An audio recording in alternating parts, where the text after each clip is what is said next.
Hello students. First lecture में हमने कुछ बेसिक रिजल्ट्स किए थे, कुछ थ्योरम्स की थी, जैसे डिविजिबिलिटी है, उसकी प्रॉपर्टीज़ हैं, डाइफेंटाइन इक्वेशन का सॉल्यूशन कैसे निकलता है। अब हम कुछ क्वेश्चन और करेंगे एक्सरसाइज के। जो आपके पास बुक है, जो बुक की पीडीएफ मैंने आपके पास भेजी है ईवान की, उसमें 218 पेज पे क्वेश्चन नंबर 6 है। तो क्या है क्वेश्चन नंबर 6? जैसे इसमें हमें उसने हमें गिवन है ए और बी का जीसीडी 1 है, ए और b are of opposite sign, ठीक है ना। तो हमें ये प्रूव करना है, then prove that a x plus b y equal to c has infinitely many positive solutions. मतलब हमें ये प्रूव करना है कि इस इक्वेशन के इन्फाइनेटली मैनी सॉल्यूशन होंगे। दो चीज़ें हमारे पास हैं, एक तो जीसीडी ए और बी का 1 है, और दूसरी बात है हमारे पास ए और b are of opposite sign. तो सबसे पहले, क्योंकि हमें जो है हमें गिवन है ए और बी का जीसीडी 1, तो इस इक्वेशन का सॉल्यूशन एग्जिस्ट करेगा। क्यों करेगा एग्जिस्ट? क्योंकि हमें पता है कि जो डाइफेंटाइन इक्वेशन है उसका सॉल्यूशन कब एग्जिस्ट करता है, जब ए और बी का जीसीडी सी को डिवाइड करे। अब क्योंकि ए और बी का जीसीडी 1 है, तो ये तो सी को डिवाइड करेगा ही करेगा, 1 तो हर एक नंबर को डिवाइड करेगा, तो इसका सोल्यूशन तो एग्जिस्ट करेगा। हम ले लेते हैं, मान लेते हैं कि x naught y naught with the solution. अगर ये इसका सॉल्यूशन है तो सारे सॉल्यूशन हम कैसे निकाल सकते हैं? इस तरह से निकाल सकते हैं, वो भी उस थ्योरम से हम देख सकते हैं वहाँ जा कर के कैसे हमने वो सॉल्यूशन निकाले थे। Where t belongs to z, तो एक्स की वैल्यू हमारे पास x not plus b t i, और वाई की वैल्यू हमारे पास y not minus a t i, क्योंकि डी हमारे पास क्या है, 1 है। हम आगे चलते हैं। देखो, अ, जो दो केसेस यहाँ पे हम लेके चल सकते हैं, क्योंकि हमें एक और बात गिवन है कि जो ए और बी है they are of opposite sign. तो दो केसेस बनते हैं कि या तो बी आपका क्या हो, पॉजिटिव हो, या ए आपका, या तो बी पॉजिटिव हो और ए नेगेटिव हो, या ए पॉजिटिव हो और बी नेगेटिव हो। तो हम पहला केस ले लेते हैं कि बी अगर पॉजिटिव है और ए अगर नेगेटिव है, तो उस केस में अगर हमने ए को माइनस ए डैश रख लिया, where a dash is greater than 0, तो फ्रॉम सेकंड एंड थर्ड जो ऊपर सॉल्यूशन हमने निकाले हैं वहाँ पे हम वैल्यूज पुट कर सकते हैं ए की, और बी तो आपका वही है, ए की वैल्यू हमने ए डैश पुट कर दी माइनस ए डैश। तो यहाँ से हमें क्या पता चलता है कि बी और ए डैश दोनों पॉजिटिव हैं। और पॉजिटिव सॉल्यूशन कब एग्जिस्ट करेंगे? जब दोनों आपके क्या होंगे, पॉजिटिव होंगे। तो यहाँ से हमें टी की वैल्यू मिल जाती है। तो जब यहाँ से टी की वैल्यू जो हमें मिलती है, वहाँ ये दो ही वैल्यू हमें मिलती हैं कि t greater than x not upon b, and t greater than minus y not upon t greater than minus x not upon b, and t greater than minus y not upon a dash. तो therefore we get infinitely many values of t. T की बहुत सी values हमें मिल जाएंगी, infinitely many values मिल जाएंगी। क्यों मिलेगी? क्योंकि अब हम एग्जांपल ले लेते हैं, मान लो टी ग्रेटर देन -5 है और टी ग्रेटर देन -7 है, दोनों को कंबाइन करें हम। ये कंडीशन हमें है कि भाई टी ग्रेटर देन -5 और टी ग्रेटर देन -7। तो हम ये कह सकते हैं कि ये किस बात को रिप्रेजेंट करेगा? ये रिप्रेजेंट करेगा कि टी ग्रेटर देन -5, क्योंकि दोनों में जो ग्रेटर है उसको हम चूज कर लेंगे। और t ग्रेटर देन -5 का मतलब क्या है कि there are infinitely many values of t, ठीक है ना। और अगर इन्फाइनेटली मैनी वैल्यूज हैं t की, तो इसके सॉल्यूशन भी infinitely many values, infinitely many positive solution होंगे इक्वेशन के for infinitely many values of t, ठीक है ना। तो केस सेकंड हम अगर लेते हैं, केस सेकंड में अगर आपका b नेगेटिव लेते हो, a को पॉजिटिव लेते हो, तब आप इसी तरह से चलोगे और लास्ट में आप ये दिखा दोगे कि भाई इसके जैसे हमने ऊपर वाले केस में प्रूव किए, वैसे ही हम नीचे वाले केस में भी इसको प्रूव कर सकते हैं, ठीक है ना। तो नेक्स्ट क्वेश्चन,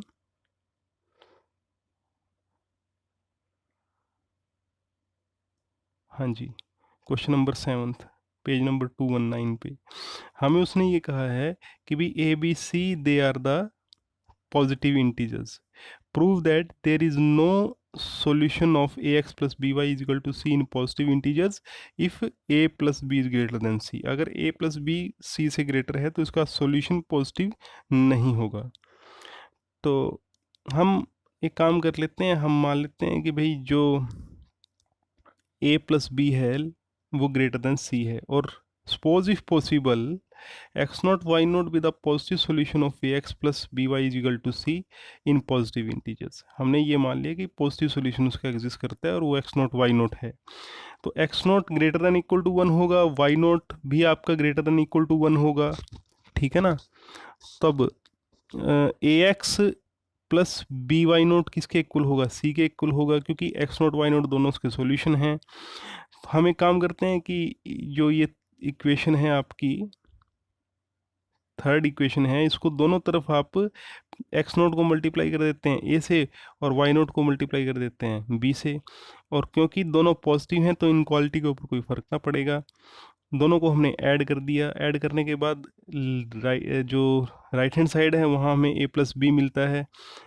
ए प्लस बी किससे ग्रेटर है, सी से ग्रेटर है, ये हमें गिवन है।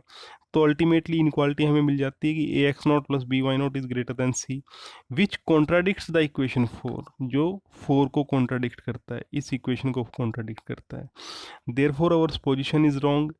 हमने क्या माना था, हमने माना था कि जो सॉल्यूशन होंगे पॉजिटिव होंगे, इसका मतलब ये है कि there is no any positive solution of this equation, ठीक। नेक्स्ट क्वेश्चन, हमें प्रूव करना है कि इस इक्वेशन ये सॉल्वेबल है, a x plus b y is equal to a plus c is solvable if and only if a x plus b y is equal to c is solvable, ठीक है ना। हम मान लेते हैं, एक पार्ट मान लेते हैं, मान लो कि जो इक्वेशन फर्स्ट है वो सॉल्वेबल है। ये इक्वेशन जो है ना आपकी ऊपर फर्स्ट, दिस इज सॉल्वेबल, इसका मतलब x1 y1 ऐसे इंटीजर होंगे जो इसको सेटिस्फाई करेंगे। दोनों तरफ हमने माइनस से कर दिया, इक्वेशन हमें ये मिली नीचे, और यहाँ से साफ पता चलता है कि इसके जो सॉल्यूशन हैं they are the solutions of equation second, ठीक है ना। इसका मतलब इक्वेशन सेकंड भी आपकी सॉल्वेबल है। Similarly you can prove that equation 1 is also solvable if equation second is solvable. तो हम वही मान लिया कि दिस इज सॉल्वेबल, और x2 y2 दो ऐसे इंटीजर हैं जो इस इक्वेशन को सेटिस्फाई करते हैं, इस इक्वेशन को सेटिस्फाई करते हैं। इसका मतलब क्या हुआ कि हमने दोनों तरफ हमने, ठीक है जी, दोनों तरफ हमने a ऐड कर दिया, और दोनों इसको सिंप्लीफाई करने के बाद हमें पता चलता है साफ कि x2 y2 x2 plus 1 and y2 is a solution of equation first, therefore this is also solvable, ठीक है ना। नेक्स्ट कुछ क्वेश्चन हैं जो आपके लिए मैं छोड़ रहा हूँ। क्वेश्चन नंबर 10th है और क्वेश्चन नंबर 8th है, ये इसी एक्सरसाइज के, वो आपने ट्राई करने हैं, और ट्राई करके आपने उनकी जो PDF फॉर्म है वो मेरे पास भेजनी है, ठीक है ना। तो आप गूगल क्लासरूम के जरिए भेज सकते हैं, या मेरे पास डायरेक्ट आप मेरे फ़ोन पे भी भेज सकते हैं। मेरा फ़ोन नंबर है 9315518369। आपको कुछ पूछना है मुझसे डायरेक्ट भी आप पूछ सकते हैं, या व्हाट्सएप के ज़रिए पूछ सकते हैं। तो ये 2 क्वेश्चन आपने ट्राई करने हैं। 11th क्वेश्चन की हम बात करते हैं।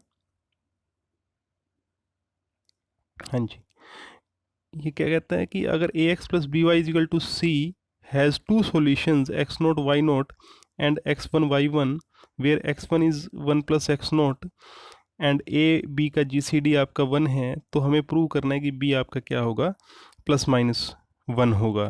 तो ये हमें प्रूव करना है। देखो क्या है कि हमारे पास जो है ना 2 सॉल्यूशन हमने ले लिए कि they are 2 solutions of this equation, this is a sorry this is a solution of x naught y naught is a solution of ax plus b y equal to this, ये हमें given है। अब उसके बाद हमें एक और बात गिवन है, हाँ हमें एक और बात गिवन है कि x1 y1 भी इसके सॉल्यूशन है। तो x1 y1 इसके सॉल्यूशन हैं। तो यहाँ से हमने क्या काम किया कि x1 की वैल्यू पुट कर दी, दोनों को कंपेयर किया तो दोनों इक्वल कर दिया। इक्वल करने के बाद हमें एक इक्वेशन मिल जाती है ये, इसको सिंप्लीफाई किया तो ये आया। यहाँ से साफ पता चलता है कि b किसको डिवाइड करता है, a को डिवाइड करता है। अब क्योंकि b और a का GCD 1 है तो तुम ये कह सकते हो कि b a को 1 को डिवाइड करेगा। क्यों? By Euclid lemma. Euclid lemma क्या था, अगर आपको ध्यान हो कि भी अगर a bc को डिवाइड करे और a और b का GCD 1 हो तो a c को डिवाइड करेगा। ऐसे ही अब b a इंटू 1 को डिवाइड कर रहा है, b और a का GCD 1 है तो b किसको डिवाइड करेगा, 1 को, जो 1 है आपका इसको डिवाइड करेगा। ठीक है ना। और अगर b 1 को डिवाइड करता है तो इसका मतलब क्या है कि b किसके इक्वल होगा, +-1 के इक्वल होगा। हाँ जी, नेक्स्ट ये क्वेश्चन नंबर 12 जो है आपका, a positive integer is called powerful if p square divides a whenever p divides a। तो ये डेफिनेशन एक तरह से उसने दी है पावरफुल इंटीजर की, कि पॉजिटिव इंटीजर पावरफुल कब होगा, जब पी स्क्वेयर आपका ए को डिवाइड करे वेन एवर पी डिवाइड्स ए। जब भी पी ए को डिवाइड करेगा तो पी स्क्वेयर ए को डिवाइड करेगा। थोड़े एग्जाम्पल समझ लेते हैं। जैसे 18 है, 18 not a powerful integer, not a powerful positive integer. क्यों? क्योंकि ये लिख सकते हैं इसको 2 इंटू 3 स्क्वेयर। अब 3 स्क्वेयर तो डिवाइड इसको कर रहा है लेकिन 2 स्क्वेयर डिवाइड नहीं कर रहा। ठीक है ना। कंडीशन ये है कि भी जो भी प्राइम इसको डिवाइड करे, अगर कोई प्राइम इसको डिवाइड करता है पावरफुल नंबर को तो उसका स्क्वायर भी उसको डिवाइड करेगा। अब यहाँ पे 2 तो 18 को डिवाइड कर रहा है लेकिन 2 का स्क्वायर डिवाइड नहीं करता 18 को। ठीक है ना। तो this is not a powerful number but 36 is a powerful number. Similarly 98 is not a powerful क्योंकि 2 स्क्वायर डज नॉट डिवाइड 98, है ना। तो ये कुछ एग्जाम्पल मैंने आपको दिए। अब हमें क्या करना है, हमें प्रूव ये करना है कि भाई जो ए पावरफुल होगा if and only if a can be express in the form b square into c cube where b and c are positive integers. ये हमें प्रूव करना है। तो सबसे पहले हम मान लेते हैं कि ए आपका बी स्क्वेयर सी क्यूब है where b and c are positive integers.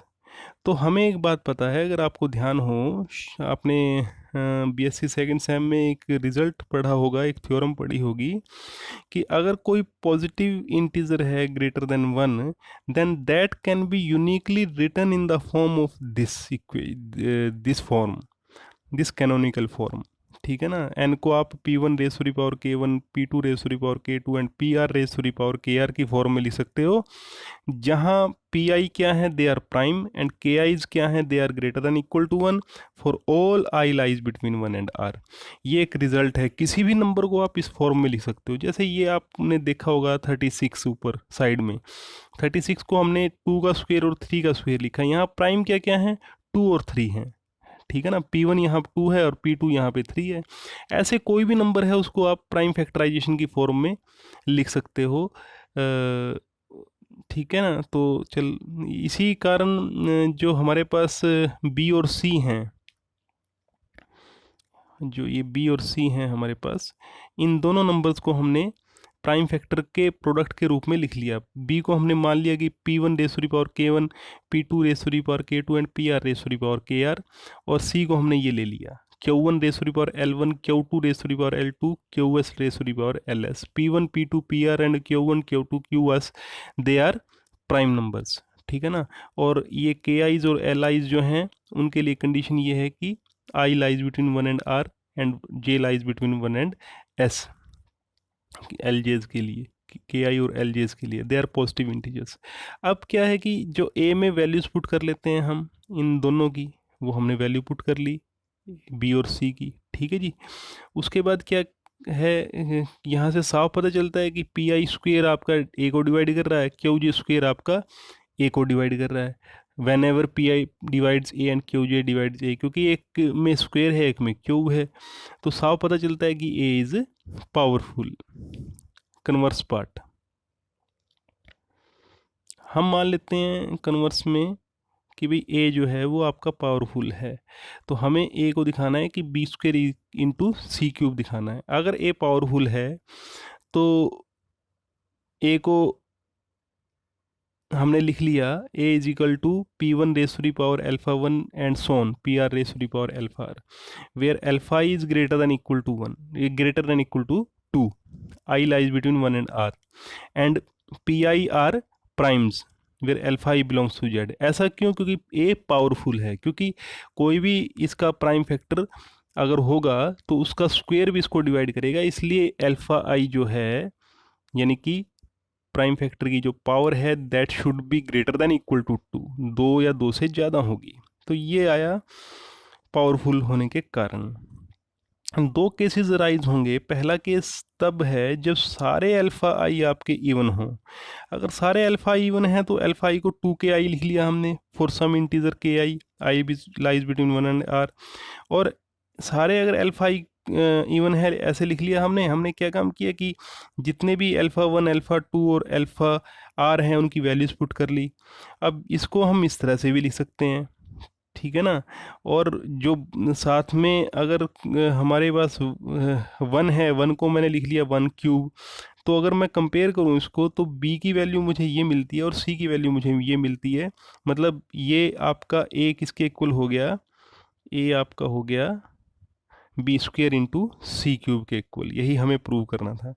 दूसरा केस आपका बनता है कि भाई सारे सारे अल्फा आई आपके अगर इवन नहीं है, यानी कि कुछ ओड हैं कुछ इवन है, without loss of generality we may assume that alpha one alpha two and alpha m are even, and alpha m plus one से लेकर के अल्फा आर आपके क्या हैं? ओड, है ना। आप ऐसे अज्यूम कर सकते हो। तो let alpha J is equal to 2kj, j lies between 1 and m and kj belongs to z where kj is greater than equal to 1, ठीक।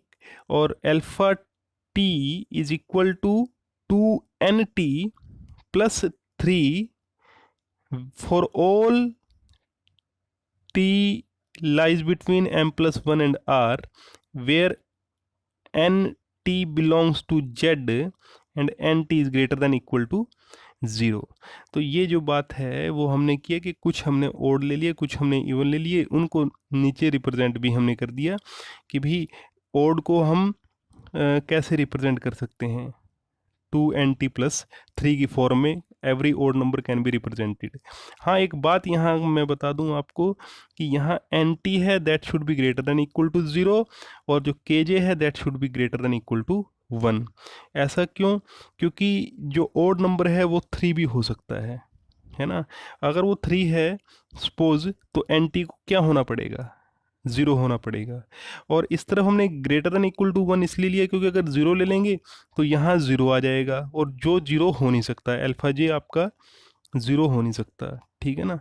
तो इसलिए हम सॉरी हाँ, अल्फा जे आपका 0 हो जाएगा लेकिन वो 0 हो नहीं सकता। तो यहाँ पे के जे जो है वो ग्रेटर देन इक्वल टू 1 है, एन टी आपका ग्रेटर देन इक्वल टू 0 है। फिर हमने क्या किया कि जो वैल्यूज़ हैं इनकी वो हमने पुट कर दी ए में, यहाँ पे वैल्यूज़ पुट कर दी alpha one alpha two and so on, उन सभी की वैल्यू। और ये पुट करने के बाद हम साफ पता चलता है कि P1 से लेकर के PM तक की वैल्यूज़ को हम इस तरह से लिख सकते हैं, ठीक है ना। ऐसे हम लिख सकते हैं, स्क्वायर हमने बाहर ले लिया, और जो ऊपर वैल्यूज़ हैं PM प्लस 1 से PR तक, उसमें हमने जो स्क्वायर वाली टर्म्स अलग कर ली और क्यूब वाली टर्म हमें अलग कर ली।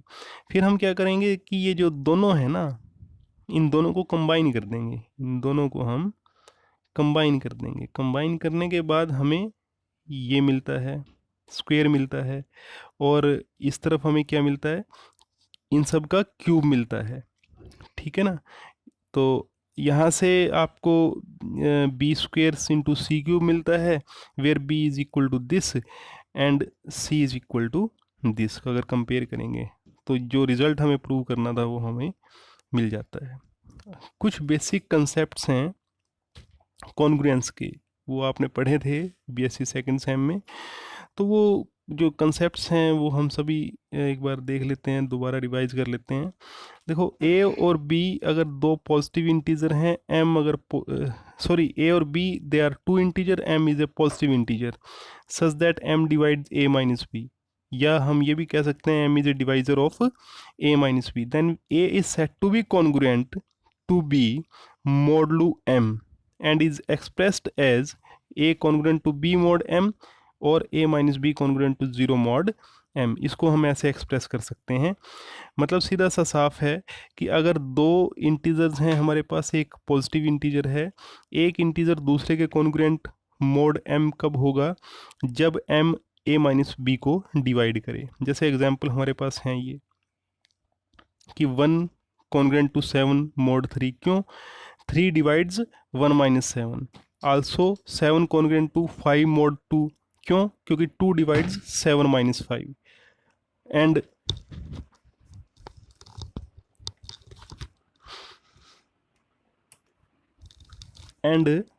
Sorry 31 congruent to 7 mod 4। तो इस तरह से आप ये दिखा सकते हो। कुछ और रिजल्ट्स हैं, जैसे थ्योरम है आपके पास, जो ए और बी अगर दो इंटीजर्स हैं तो हमें प्रूव करना है कि a congruent to b mod m if and only if a and b leave the same remainder when divided by m. अगर ए और बी कॉन्ग्रुएंट हैं आपस में तो ए और बी सेम रिमाइंडर को छोड़ेंगे अगर एम से डिवाइडेड हों। तो ये दोनों बातें हैं। तो ये इनका प्रूफ आप देख सकते हो, जो सेकंड सेम की बुक है उसमें देख सकते हो। इसके प्रूफ की हमें ज़रूरत नहीं है, ठीक है ना। तो अब एक और बात है कि जो सॉरी जो रिलेशन है कॉन्ग्रुएंसी का वो इक्विवेलेंस रिलेशन है। मतलब क्या है कि या पहली बात a is congruent to a mod m, a कोई भी नंबर अपने आप की कॉन्ग्रुएंट होगा। अगर एक नंबर दूसरे के कॉन्ग्रुएंट है तो दूसरा नंबर पहले के कॉन्ग्रुएंट होगा ही होगा। अगर ए बी के कॉन्ग्रुएंट है तो बी ए के कॉन्ग्रुएंट होगा। अगर ए बी के कॉन्ग्रुएंट है, बी सी के कॉन्ग्रुएंट है, तो ए किसके कॉन्ग्रुएंट होगा, सी के कॉन्ग्रुएंट होगा for any integers A B and positive integer M. तो ये कॉन्ग्रुएंसी यहाँ पे दिखाता है, जो सॉरी इक्विवेलेंस रिलेशन को दिखाता है कॉन्ग्रुएंस। तो उसके बाद है कि let n be a fixed positive integer and a b c d be arbitrary integers, then the following properties hold। a congruent b के है, c d के है, तो a plus c b plus d के होगा और a c b d के होगा। अगर a b के है और a प्लस c b, तो a प्लस c कॉन्ग्रेंट होगा b प्लस c का। मतलब एक नंबर आप दोनों तरफ ऐड कर सकते हो अपनी मर्जी से, और एक नंबर को दोनों तरफ आप मल्टीप्लाई कर सकते हो अपनी मर्जी से।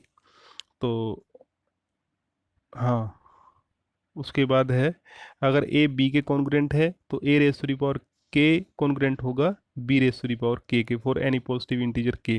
दोनों तरफ आप पावर कर सकते हो, ठीक है ना। और एक थ्योरम और है, अगर c a congruent C b के है mod n, then a is congruent to b mod n upon d. ये एक खास बात है कि अगर c a congruent to c b है तो आप सी को डायरेक्ट दोनों तरफ से कट नहीं कर सकते। आप तभी कर पाओगे उसको कट जब आप उसको उसके जीसीडी को डी से डिवाइड कर दो। जैसे यहाँ पे हमने दोनों तरफ से सी को हटाया, लेकिन साथ में हमने n upon mod n upon d भी किया, where d be the GCD of c and n. For example 12 congruent 21 के है, ठीक। इसको लिख सकते हैं हम 3 into 4 congruent to 3 into 7 mod 9। तो दोनों तरफ से हम 3 को कैंसिल नहीं कर सकते, तभी कैंसिल कर पाएंगे जब हम 3 और 9 का जीसीडी जो है उससे हम 9 को डिवाइड कर देंगे। ऐसे ही यहाँ पे हमने, तो ये हमें ये मिलता है। इसको सोल्व करने के बाद 4 इज कॉन्ग्रुएंट टू 7 मॉड 3, ठीक है ना। और अब अगर जीसीडी सपोज सी और एन का 1 है तब कोई दिक्कत नहीं, तब आप दोनों तरफ से उसको कैंसिल कर सकते हो सी को, अगर एन और सी का जीसीडी 1 है। कॉरोलरी सेकंड, अगर सी ए सी बी के कॉन्ग्रुएंट है mod p, p does not divide c and when p is a prime number, तब भी आप ये लिख सकते हो, तब भी सी को दोनों तरफ से आप कैंसिल कर सकते हो। ये कुछ एग्जाम्पल दे रखे हैं, ये आप समझ लेना। एक और रिजल्ट है, अगर पी एक्स कोई पॉलिनोमियल है एक्स में, ठीक है ना, जिसके सी के कोफिशिएंट्स हैं, इंटीग्रल कोफिशिएंट्स हैं, और ए बी के कॉन्ग्रुएंट है, तो पी ए कॉन्ग्रुएंट होगा पी बी के। और एक और है, अगर लीनियर कॉन्ग्रुएंस का सॉल्यूशन कब एग्जिस्ट करेगा, जब डी बी को डिवाइड करेगा, where d be the GCD of a and n. Sorry for disturbance. If D divides B, then it has D mutually incongruent solutions mod N। ये result भी आपने BSc second same में पढ़ा था।